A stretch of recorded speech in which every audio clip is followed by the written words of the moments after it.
So, it is almost Valentine's Day, so you know what that means in the movie industry. Shitty rom-coms. And I just got to see a brand new, shitty, cheesy rom-com that has a little bit of a twist to it.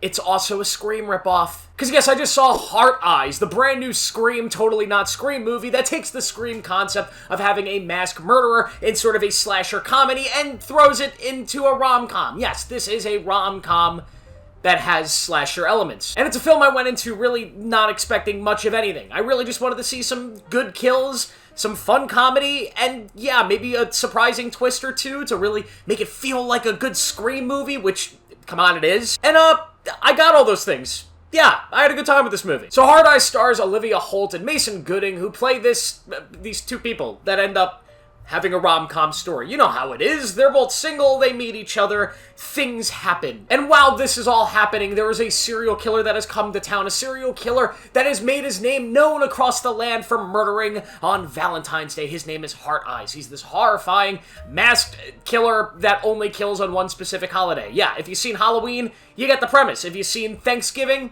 you get the premise. If you've seen Scream, you really get the premise. Because that's what this movie is. Masked killer tries to kill characters that are kind of funny and satirical and understand how cringy and stupid this movie is, which is a good thing. There's a mystery of who is this masked character and how does he relate to our characters. Then by the end of the movie, it's revealed, wow, that's who it is, and they monologue.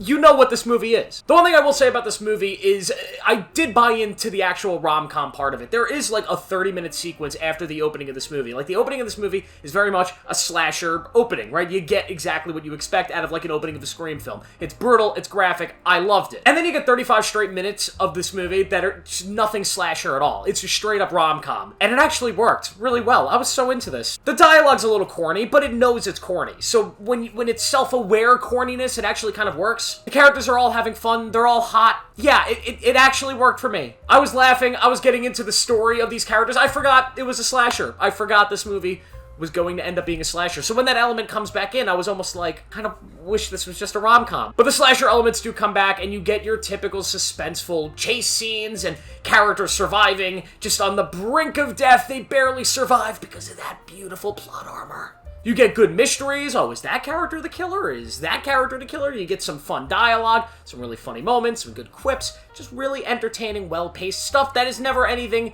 incredible, but it's never anything terrible either. It's just all entertaining. And when the movie gets to its conclusion, yeah, are the twists kind of ridiculous and a little stupid and stuff you've seen in, well, Scream movies? Yes, they are. But does it work well enough to make you, feel like a little satisfied by the ending of the film? I think so. I was satisfied by where this film eventually landed its plane. It was both a deconstruction of the rom-com sort of genre, making fun of rom-coms, as well as a deconstruction of slasher films. Yet again, like Scream. But yeah, I had a really good time with this movie. If you enjoy these slasher films, these Scream-type movies, like I said, that Thanksgiving movie that came out a couple years ago was another similar type of film to this. If you enjoy those types of things, if you enjoy deconstructions of genres, if you even enjoy rom-coms, I feel like this is a really good movie to release on Valentine's Day. It's like the perfect thing for somebody like me, who doesn't really love those, generic rom-com-y things that come out around this time of year. So getting a fun slasher film, I really dug this. It was a good time at the movie theater. Is it something I'm going to forget that I saw? Probably, but is it something that I enjoyed watching from start to finish, and I never really had a moment where I was like, I don't like this movie? Yeah, it's just a really well-made, fun Scream ripoff. That's exactly what it is, and I keep saying it, and I'm going to keep saying it till this video ends, which is soon. So I'll give Hard Eyes a 3.5 out of 5. Yeah, just a fun little movie. Go check it out. Thank you guys for watching. What do you guys think of Hard Eyes? Let me know down below. Make sure to like this video, subscribe for more turn notifications. I'll see you in the next one.